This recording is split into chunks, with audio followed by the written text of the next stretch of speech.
Donald Trump has targeted Republican officials all over the country for refusing to back his false claims that the 2020 election was stolen from him based on massive voter fraud. But the latest example of the former president trying to oust a local legislator is an example of why it's just really bad for Republicans and the Republican Party.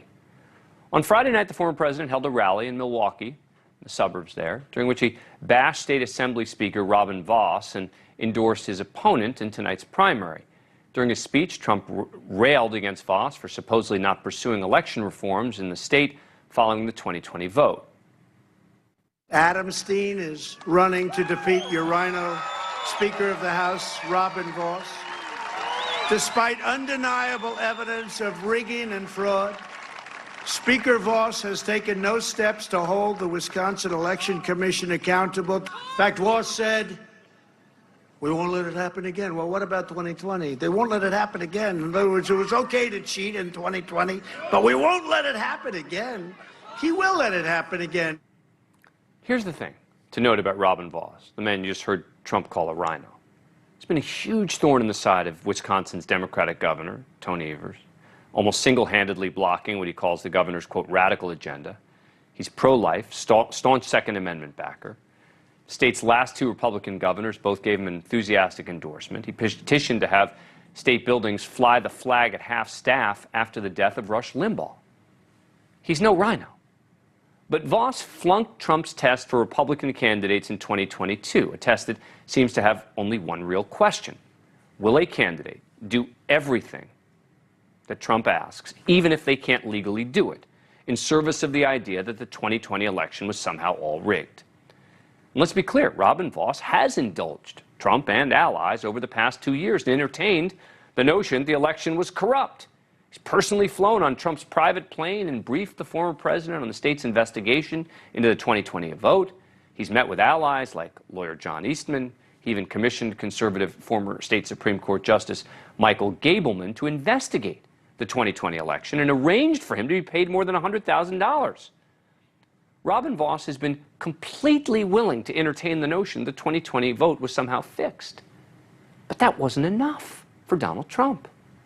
Last Tuesday, before officially endorsing Vos's opponent, Trump blasted the Wisconsin Assembly Speaker in a statement saying, quote, "As Speaker of the Assembly, Robin Vos consistently blocked efforts at conducting a full cyber forensic audit of the 2020 election. In fact, his appointee to study election fraud in Wisconsin, highly respected Justice Michael Gableman, found massive election-changing fraud, abuse, and irregularities. Despite hearing this powerful evidence, Vos refused to do anything to right the wrongs that were done."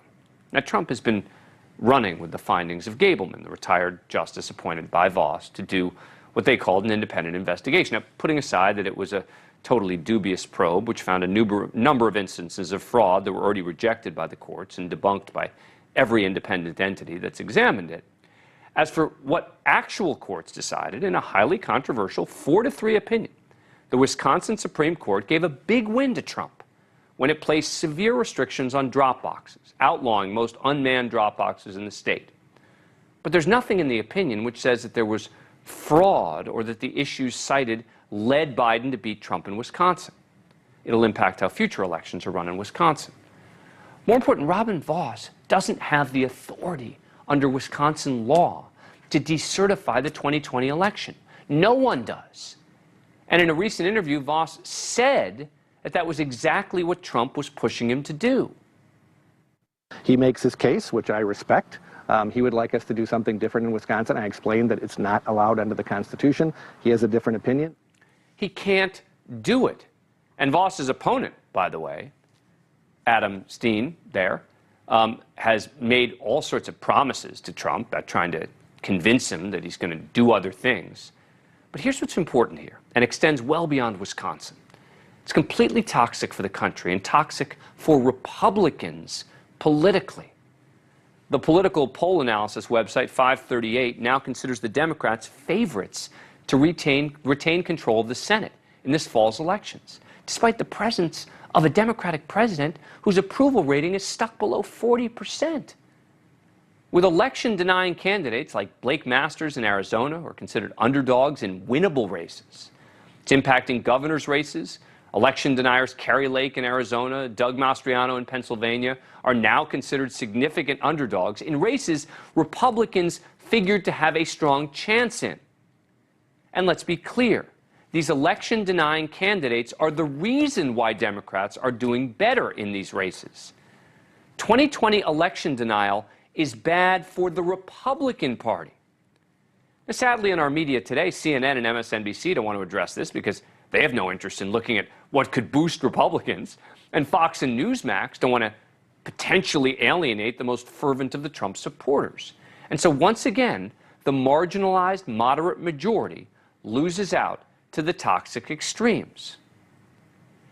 Joining me now is Mary Spicuzza. She covers politics for the Milwaukee Journal-Sentinel. Thank you so much for coming on the show. Appreciate it. All right, so thanks for having me. Look, you cover Robin Vos.